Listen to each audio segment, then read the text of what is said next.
At Alvarado Street Brewery and Bistro for Pup Talk on the Locals radio station for the Monterey Bay. I'm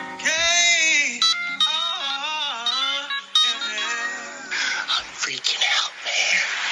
You are freaking out. Wow, that's another movie I haven't seen in a long time. Super Troopers? That's on constant rotation. Yeah, I like Super Troopers. First one, excellent. I went inside and I realized there was two more. There's one more. The lesson there, though, is don't go back to the well. They did. I thought they did another one. Oh, maybe that's the one. Because it wasn't good. Yeah. The second one for Super Troopers. Yeah. As we go into our movie openings. Well, and then they did one for, it's on TBS or something about a fire station. It's pretty much just episodic. Yeah, it's called Firehouse. Yeah. It took Reno 911. I like Broken Lizard. Super Troopers, Reno 911. It's all kind of runs together. You know, I like them, but it just do Super Troopers. Move on. What was the one they did about the Sammy slamming salmon?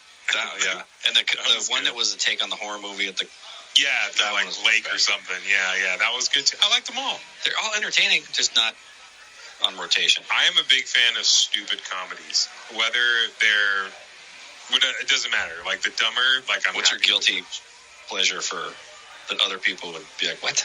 Why? Oh, geez, that's tough. I'd have to really let me think about that. We'll talk about it after. Yeah, we'll wrap on that. Right. We'll wrap on that. I'll give you some time to think about that. Let's talk about really cool stuff going on in the community. How about that? Ruth do something productive. From Heal Together, welcome to Pup Talk. Thank you so much for coming on with us. Thank you for having me. You've got such a unique organization, and there's so many facets. Our mutual friend Marcy talked to us about having you on, and I read the initial part. I was like, oh yeah, that's perfect. And then I went and read more and more and more about what you guys do. And it quickly became apparent to me that you guys are an encompassing organization that is making a difference in a lot of people's lives here. So I want to give you the platform to let us know what Heal Together is and some of the great things that have been happening recently with you guys. You know, Heal Together is a specific mission and a program that we have been launching through Coastal Kids Home Care. That is the nonprofit for which I work, and I am the director of palliative care and bereavement. So that last part, bereavement, is where the vision for Heal Together really was developed.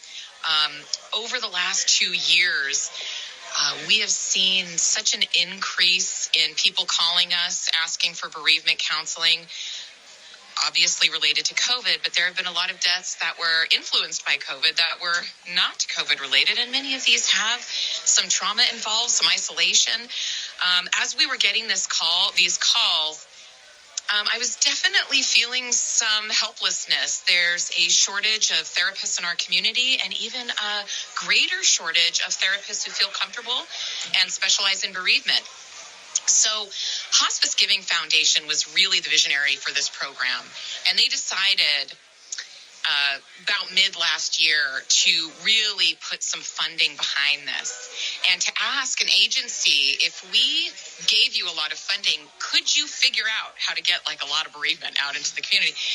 And I personally, in Coastal Kids Home Care, as an agency, we were very excited about this because we saw firsthand the lack of resources. So with that vision, we applied for this grant. We prepared and worked very hard. And right now, as we were awarded the grant in December, we've started in January. And with less than a month, we already have significantly more bereavement services out to the community. The mission is really threefold. Services is number one. We want more therapists available to do bereavement counseling, but we also know that counseling is not for everybody, right? I mean, even at this table, there might be some of you saying, I would not like to sit with a therapist for an hour and talk about my feelings. Now, I want you to know I personally do like sitting with a therapist, and the therapists that we have are so specialized and so lovely.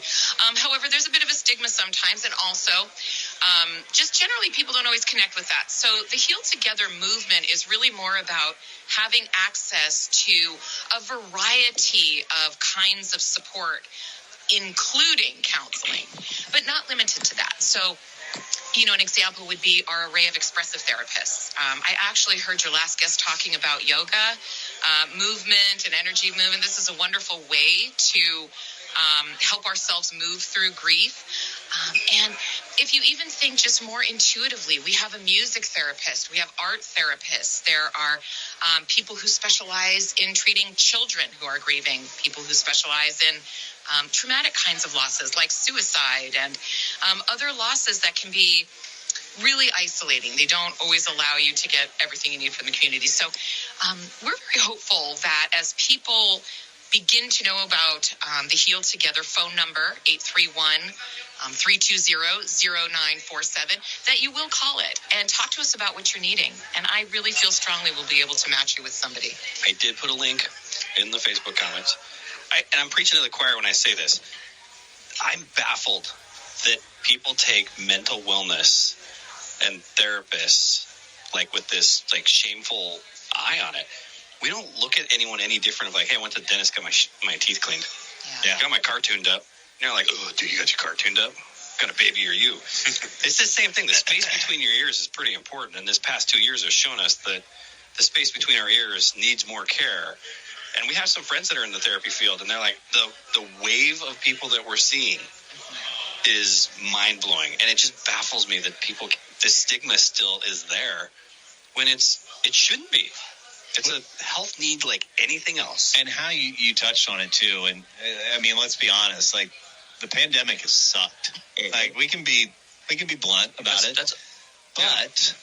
But we've seen things happen.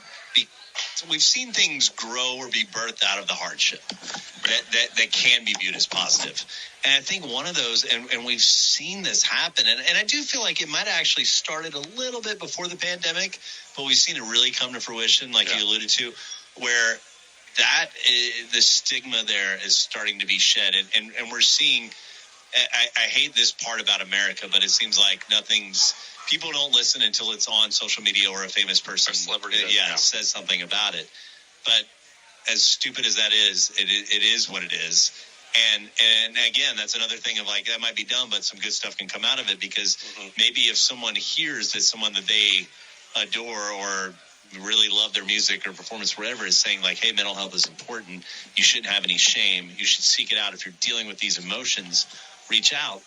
I mean, that's a good thing ultimately.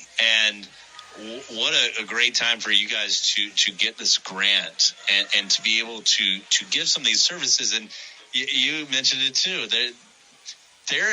Personally, I think therapy is great. It is. It can really change people.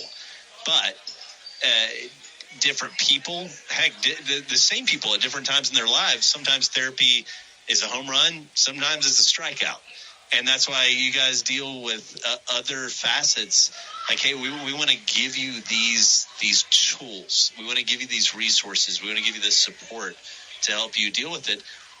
Ultimately, that's encouraging that we're in a space right now where there's less stigma. And whoever is out there that's saying like, oh, that's dumb or oh, you big baby, shut up. Yeah. You know, I'm sorry.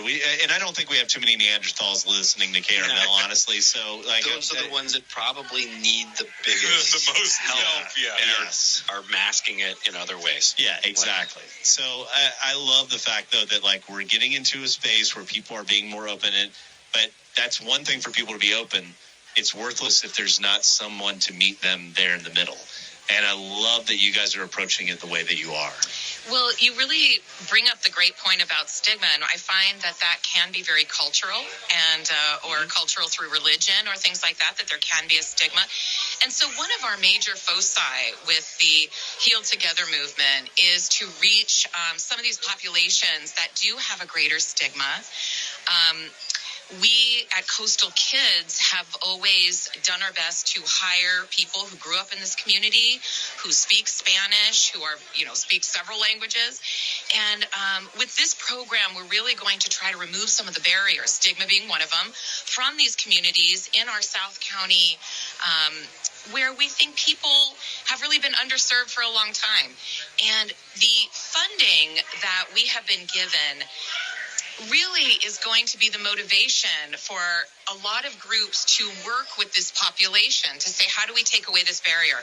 What if someone doesn't have the technology? Well, we have mobile tech service. What if someone can't get there? Well, we can help you with a transportation service. Try to break those barriers and really reach everyone.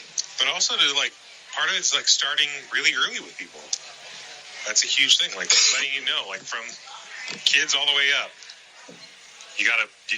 It's okay to talk about this stuff. It's all good. Work this, and it's all good. It's all for the good. You know what I mean? To kind of address it. If you can start with kids, they really lead the way.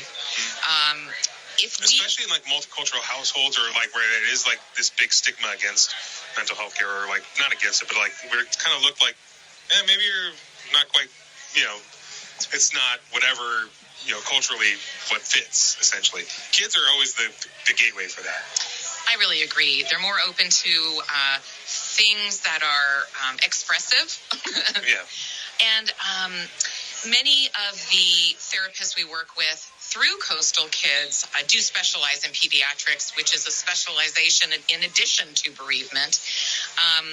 But we also know bereavement is a specialization. And right. So in order to tap into the already existing mental health resources, the mental health professionals, groups that are already serving families, we are offering free to those therapists trainings.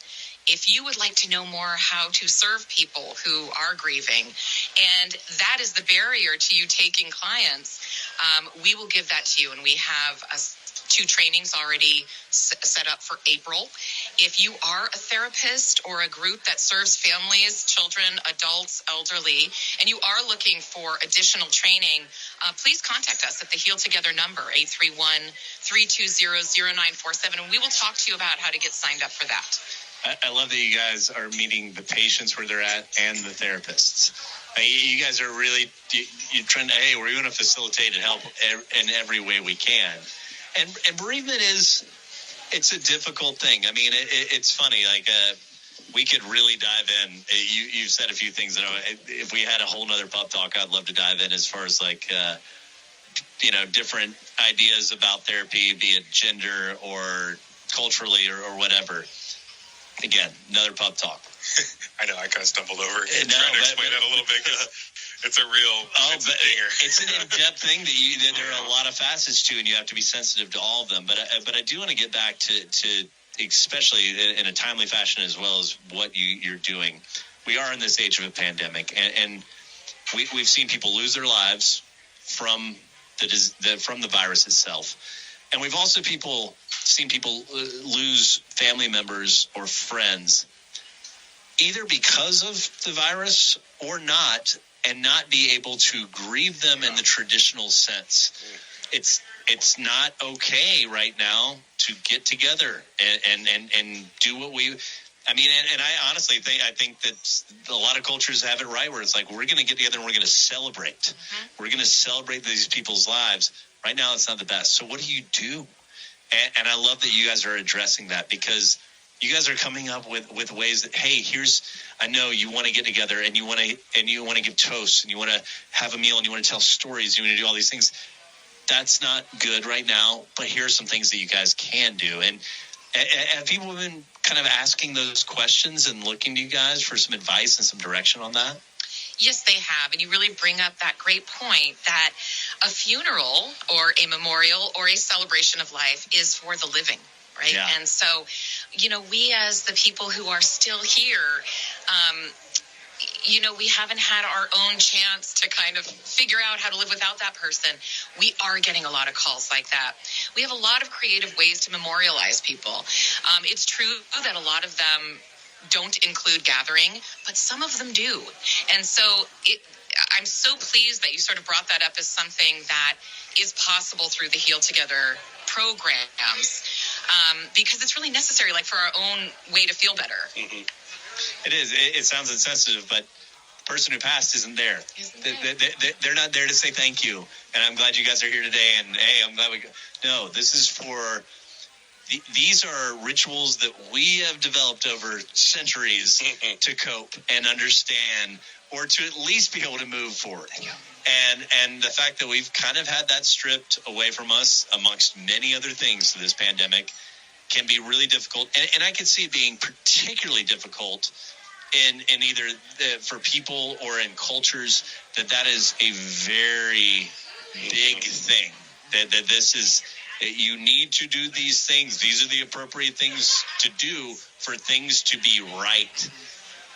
Well, now we've had to step back and be like, well, if that can't happen, can we still make it right? And I love that you guys are really meeting people whatever socioeconomic, cultural, whatever place age, that they're in. Whatever it is. Yes, age, gender, whatever. To be like, hey, well, here's some things you can do, and here's someone you can talk to about that. And just having someone to be like, you can talk to somebody. I mean, that's not always, I think some of us might take that for granted.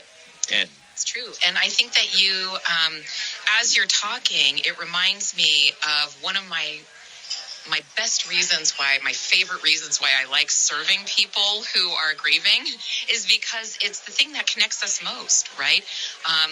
Almost everybody has lost someone that they love or a pet, which there are services out there through Heal Together if you've had pet loss. But it's a thing that we can really relate to the most other than love, right? Grief is something that... taxes are the only thing you're leaving out right now, right? Yeah, and that's cross-cultural, that we experience grief. And when we experience grief, cross-culturally, cross-ages, there are physical symptoms. Mm-hmm. There are symptoms that mimic depression, but they are not depression. Right? There's symptoms that feel like anxiety. They're not anxiety. So another thing that we would like to offer to the community is really education about grief. You're not having a mental health condition if you're grieving. You're a perfectly natural human being who's having a big life experience, and this is part of it, and we will help you. Awesome. That was well said. Damn. Well, if you knows what she's doing. That was nailed. Yeah, that's the home run. If people want to find out more, what's the best way to do it? The two best ways are to call us directly. We consider ourselves the hub. We do not provide all the services, so the person you speak to will talk to you about what you're needing, and essentially, move you towards that person that can help you. Se habla español, so please feel free to call in if you speak Spanish. And then the second way would be the Heal Together website. It's heal-together.org. That will have a calendar of things that are going on. For example, we have 2 free workshops this weekend in Salinas towards mindfulness and journaling. So that will list the services, but also talk about the services, so that if you are someone that would like to know more about something like a guided walk with a bereavement counselor, it will tell you a little blurb, or how to do a cooking class for your family that's grieving in the Spanish language. That can help you guys connect in a different way. You got it all. Yeah, like a Swiss Army knife of emotional support. Yeah. Unlike you. Yeah, I was like, I'm the polar opposite. The opposite. The antithesis right here. Thank you so much for coming on. And thank you so much for what you're doing here in this community. It really is special. Pleasure. Thank you for having me. We're broadcasting live out here on the patio at Alvarado Street Brewery and Bistro. We're going to take